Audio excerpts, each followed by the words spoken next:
একটার পাশে একটা লাগে লাগে বিছিয়ে দেওয়া হয়, পৃথিবীতে 4 আঙ্গুল পরিমাণ জায়গা খালি পাওয়া যাবে না যেখানে শয়তানের সেজদা পড়ে নাই। এত সেজদা সে করেছে। তো তার ইচ্ছা মতো সেজদা অনেক করেছে, কিন্তু হুকুম মেনে একটা সেজদা করে নেই। হুকুম মানাটা হলো আসল, সেজদা করাটা বড় না। ইবাদত করাটা বড় না, ইবাদত তরিকা মতো করাটা বড়। নবীকে মুহাব্বত করা বড় না, নবীর মুহাব্বত নবীর তরিকা মতো করাটা বড়।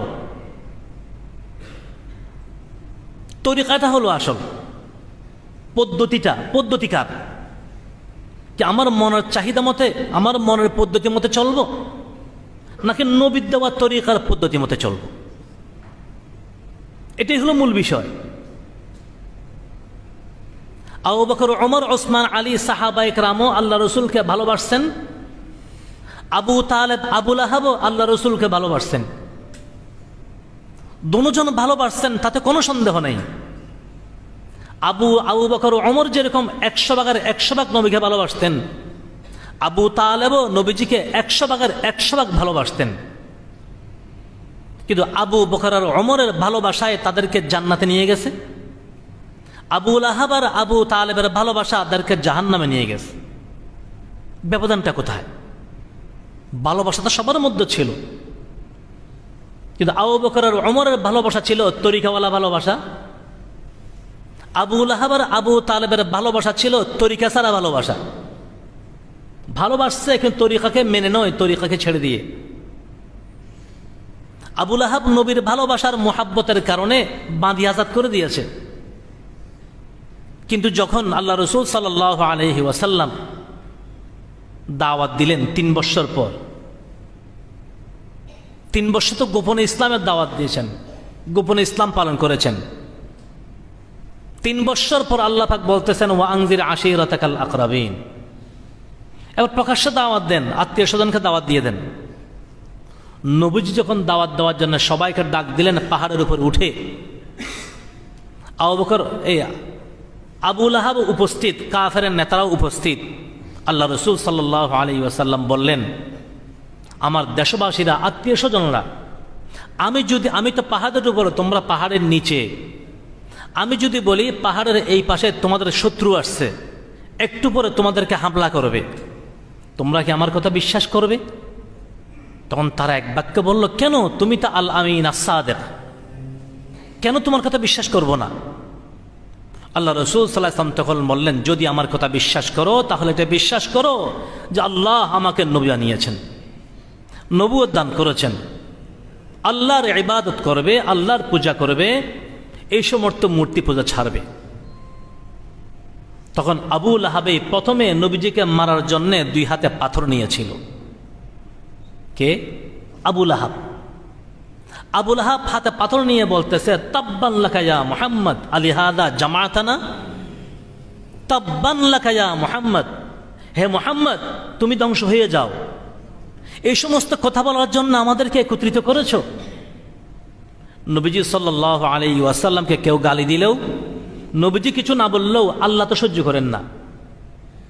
যে শব্দ দিয়ে আবু লাহাব নবীজিকে গালি দিলেন, আল্লাহ পাক ঠিক সেই শব্দ দিয়ে বললেন যে তাব্বাত ইয়াদা আবি লাহাব। সে বলছে তাব্বান লাকা ইয়া মুহাম্মদ, আল্লাহ পাক বললেন তাব্বাত ইয়াদা আবি লাহাব। আবু লাহাবের 2 হাত ধ্বংস হয়ে যাক, অর্থাৎ আবু লাহাবের ইহকাল পরকাল দুটো ধ্বংস হয়ে যাক। তাহলে আবু লাহাব নবীজির জন্মের উপর খুশি হয়ে যে বাঁধি খবর বলেছিল সৌবিয়া বা সুয়াইবা, তাকে আজাদ করে দিয়েছে। তাহলে সেই আবু লাহাবে নবীকে পাথর মারার জন্য হাতে পাথর নিয়েছে।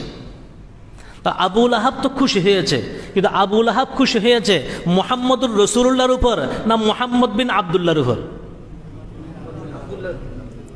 বাতিজা জন্মগ্রহণ করেছে, খুশি হয়েছে। নবী জন্মগ্রহণ করেছে, খুশি হয় নাই। বাতিজা যখন জন্মগ্রহণ করেছে তখন বাদী আজাদ করেছিল, কিন্তু নবী যখন জন্মগ্রহণ করেছে, ইসলামের দেওয়া শুরু করেছেন, তখন বেঁকে বসছে। তাহলে আবু লাহাবের ভালোবাসা ছিল, কিন্তু তরিকা বাদ দিয়ে, তরিকা ছাড়া মোহাব্বত। তো বলছিলাম যে কথা, মূল জিনিস হলো তরিকা। শয়তান আল্লাহ পাককে অনেক সিজদা করেছে, কিন্তু আল্লাহর হুকুম মেনে একটা সিজদা করলো না। তো শয়তান যদি একটা সিজদা না করার কারণে উখরুজ মিনহা ফাইন্নাকা রাজিম হয়ে যায়, শয়তান যদি একটা সিজদা না করার কারণে মলউন আর অভিশপ্ত হয়ে যায়, তাহলে যদি আমি লক্ষ্য করি যে আমি দৈনিক কমপক্ষে 40টা সিজদা যদি না করি, আমার কি পরিণতি হবে?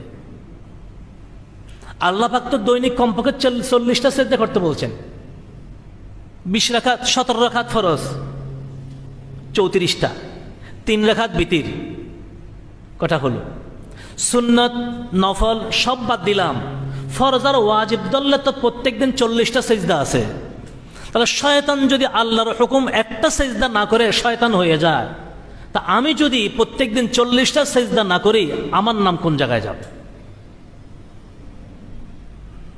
ফেরেশতারা যেরকম দেখতে গেল, এখন ফেরেশতার সাথে শয়তানও আছে, সেও আদম আলাইহিস সালামকে দেখতে গেছে, কিন্তু শয়তান তো শয়তানই। ফেরেশতারা সব দেখলেন ঘুরে ঘুরে, আর শয়তান আদম আলাইহিস সালামকে দেখে, আদম আলাইহিস সালাম মুখ হা করা ছিল, মুখ দিয়ে ঢুকে পিছনের রাস্তা দিয়ে বাইরে চলে আসলো। এসে বলতেছে, তোমরা তো শুধু উপরে দেখে আসছো, আমি ভিতরে সহ দেখে আসছি। তো আদমের ভিতরে কিছুই নেই, খালি, কিচ্ছু নেই। কিন্তু আদমের বাম পাশে দুধের 3-4 আঙ্গুল নিচে একটি গোশতের টুকরা দেখলাম। এটা কি বুঝলাম না, সেখানে ঢুকার জন্য কোনো দরজা জানালা পাই নাই। আদমকে দুঃখা দেওয়া আমার জন্য একেবারে সহজ, তবে এই গোশতের টুকরার ভিতরে কি আছে জানি না। যদি আমার দুঃখা থেকে বাঁচতে পারে, সেই টুকরার মাধ্যমেই বাঁচতে পারবে, আর সেটার নামই হলো কলব। সেই গোশতের টুকরার নাম কলব। এই গোশতের টুকরার মধ্যে পছন্দ রে, এই গোশতের টুকরার মধ্যে মরিচা লাগে, এই গোশতের টুকরার মধ্যে জং পড়ে যায়। নবীজি সাল্লাল্লাহু আলাইহি ওয়াসাল্লাম হাদিস শরীফে ইরশাদ ফরমান, আলা ইন্না, আল্লাহ হাবিব সাল্লাল্লাহু আলাইহি ওয়াসাল্লাম আরেক হাদিস শরীফে ইরশাদ ফরমান, ইন্না হাযিহিল কুলুবা তাসদাউ কামা ইয়াসদাউল হাদীদু ইযা আসাবাহুল মা। কিলা ইয়া রাসূলুল্লাহি ওয়া মা জিলাউহা? ক্বালা কাসরাতু যিকরিল মাউতি ওয়া তিলাওয়াতিল কুরআন। হুজুর আকরাম সাল্লাল্লাহু আলাইহি ওয়াসাল্লাম ইরশাদ ফরমান, ইন্না হাযিহিল কুলুবা তাসদাউ, এই কলবের মধ্যেও জং পড়ে যায়, মরিচা পড়ে যায়। কিরকম? কামা তাসদাউল হাদিদ, যেরকম লোহার মধ্যে জং পড়ে, মরিচা পড়ে। লোহার মধ্যে মরিচা পড়ে কিভাবে? ইজা আসাবাহুল মা, লোহাতে যখন পানি পড়ে, লোহাতে পানি পড়লে লোহাতে মরিচা পড়ে, জং পড়ে। আর কলবের মধ্যে জং পড়ে কিসের দ্বারা? হাদিস শরীফে আছে, মানুষ যখন একটি গুনাহ করে তার কলবে একটি কালো দাগ পড়ে, নুক্তাতান সৌদা।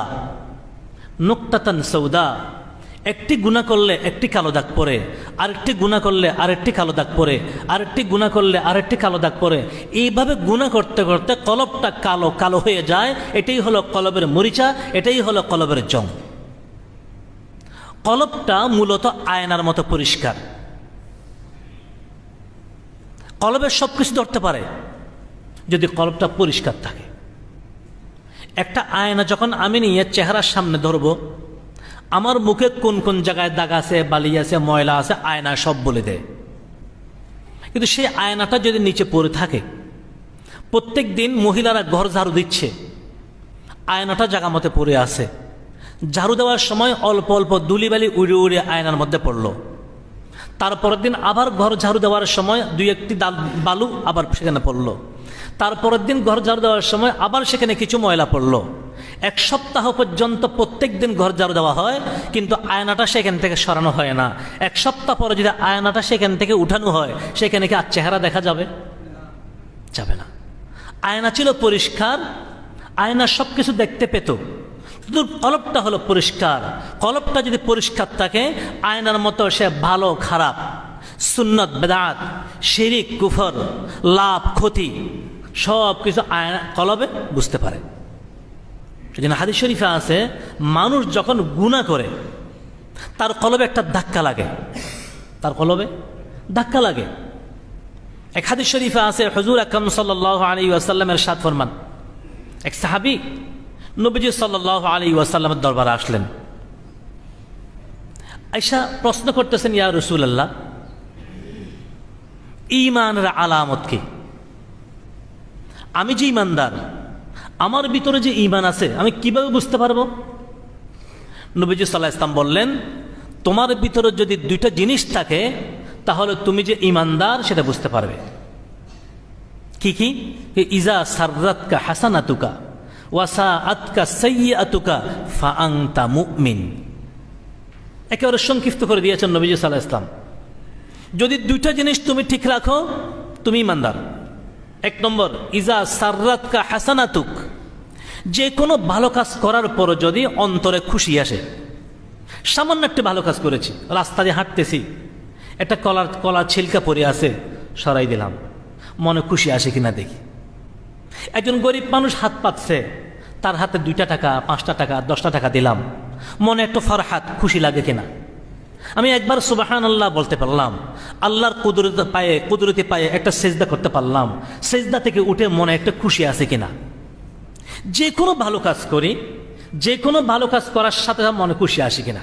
রাস্তার বাম পাশে হাঁটতেছি, হঠাৎ করে আরে রাস্তার বাম পাশে হাঁটাতে খেলাফে সুন্নত, ডান পাশে হাঁটাই সুন্নত, সাথে সাথে বাম দিক থেকে ডান পাশে চলে আসলাম, মনে খুশি আসে কিনা দেখেন, মনে খুশি আসে কিনা। ভাত খেতে বসলাম, তরকারি নিচ্ছি, হঠাৎ করে চামচ ধরলাম বাম হাতে, আরে বাম হাতে নিচ্ছি কেমনে, আল্লাহ রসুল তো নিষেধ করেছেন। আবার বাম হাতটা ফেলে দিয়ে আবার ডান হাতে নেওয়া শুরু করলাম, বাম হাত বাদ দিয়ে ডান হাতে যখন নিচ্ছি মনে খুশি আসে কিনা দেখেন। পানি খাওয়ার সময় গ্লাসটা হাতে নিলাম বাম খাওয়ার জন্যে, চায়ের কাপ নিলাম হাতে, বাম হাতে খাবো, হঠাৎ করে স্মরণ আসলো আরে এটা তো বাম হাত। আমাদের নবীজি তো বলেছেন, কুল বিয়ামিনিক ওয়াশরিব বিয়ামিনিক, ডান হাতে খাও, ডান হাতে পান করো। কেন? ফাইন্না শাইতানা ইয়াকুলু বিশিমালিহি ওয়া ইয়াশরাবু বিশিমালিহি ওয়া ইয়াখুযু বিশিমালিহি। শয়তান কিছু খাওয়ার সময় বাম হাতে খায়, ওয়া ইয়াশরাবু বিশিমালিহি, পান করার সময় বাম হাতে পান করে, ওয়া ইয়াখুযু বিশিমালিহি, নেওয়ার সময় দেওয়ার সময় বাম হাতে নেয়, বাম হাতে দেয়। হঠাৎ করে স্মরণ আসলো আর আল্লাহ রাসূল বলছেন শয়তান বাম হাতে খায়, আমি কেন বাম হাতে খাবো? শয়তান বাম হাতে নেয়, আমি কেন বাম হাতে নেব? না, আমি ডান হাতে নেব। আমি চায়ের কাপটা, পানির গ্লাসটা বাম হাত থেকে ডান হাতে নিলাম, মনে খুশি আসে কিনা দেখেন।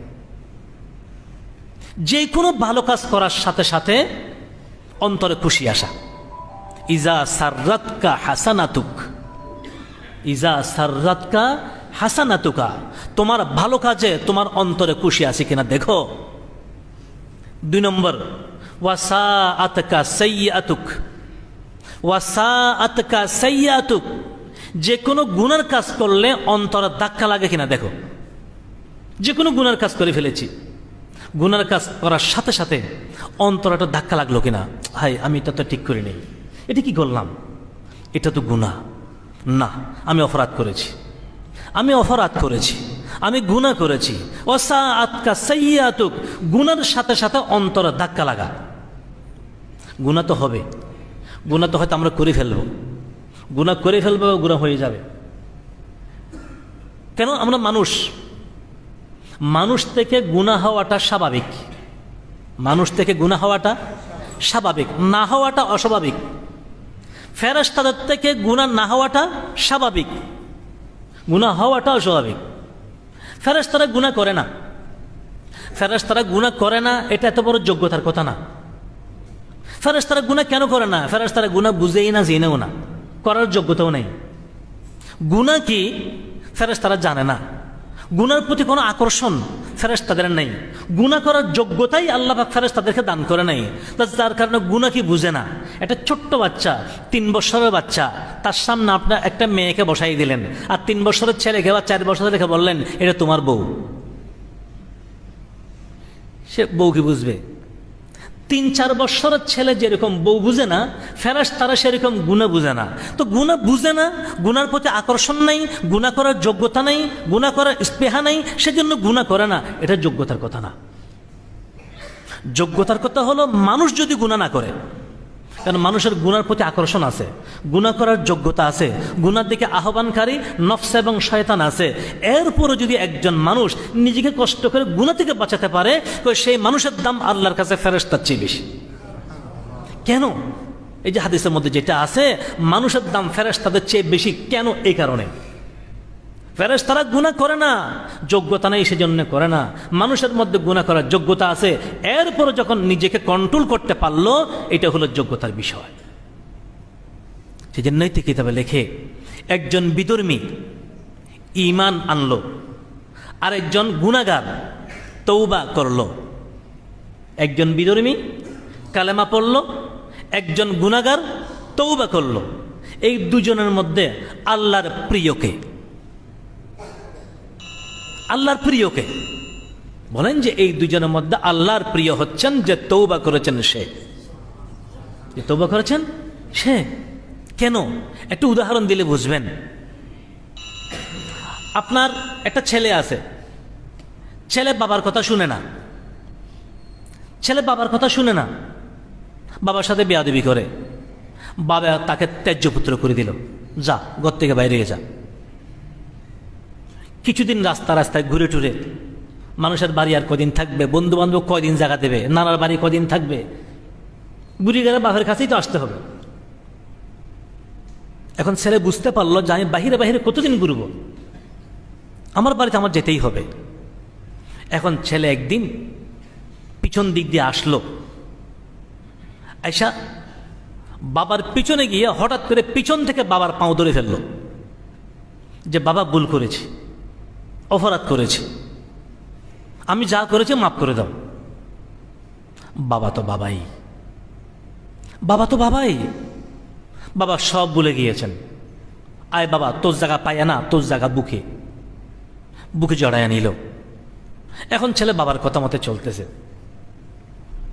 এখন বাবা চিন্তা করলো ছেলের তো বয়স হয়েছে, এখন ছেলেকে বিয়ে করানো দরকার। এখন ছেলের জন্যে মেয়ে তালাশ করতেছে। ছেলের জন্যে বউ তালাশ করে না মেয়ে তালাশ করে? কার বউকে দেবে? বউ তালাশ করলে হবে না, সেই জন্যই মেয়ে তালাশ করতেছে। এখন তালাশ করতে করতে একজনের মেয়ে খবর পাইল। এখন ওই ব্যক্তির মেয়ে ছেলেকে বিয়ে করালো। এখন যার মেয়ে আপনার ছেলেকে বিয়ে করালেন সেই ব্যক্তি আপনার কি? বিয়াই। আমাদের চট্টগ্রাম বলে বিয়াই। আপনার ছেলের শ্বশুর আপনার কি হবে? বিয়াই। এখন বিয়ের সাথে বিয়ের একটা ভালোবাসা তৈরি হলো। ছেলের ভালোবাসাও অন্তরে আছে, বিয়ের ভালোবাসাও অন্তরে আছে। কার ভালোবাসাটা বেশি? বিয়াই কোনো আত্মীয় ছিল না, সম্পর্ক ছিল না, সে নতুন কলমা পড়ে বিয়ে হয়েছে। তার ভাই আমার ছেলেকে বিয়ে করেন, সেজন্য একটা আত্মীয়তা হয়েছে, একটা বন্ধুত্ব শুরু হলো, মায়া মোহাব্বত তৈরি হলো। কিন্তু ছেলে তো আগে থেকে ছেলে আছে, তার মোহাব্বত আগে থেকেই অন্তরে আছে। তবে সে বাবার কথা শুনতো না, একটু দূরে চলে গিয়েছিল। এখন যখন বাবার পায়ে পড়েছে, কাছে চলে আসছে। তাহলে উনি আগে থেকে আত্মীয় ছিল না, নতুন আত্মীয় হয়েছে। ছেলে আগে থেকেই ভালোবাসা আছে, এখন তওবা করার কারণে আত্মীয়তাটা বেড়ে গিয়েছে।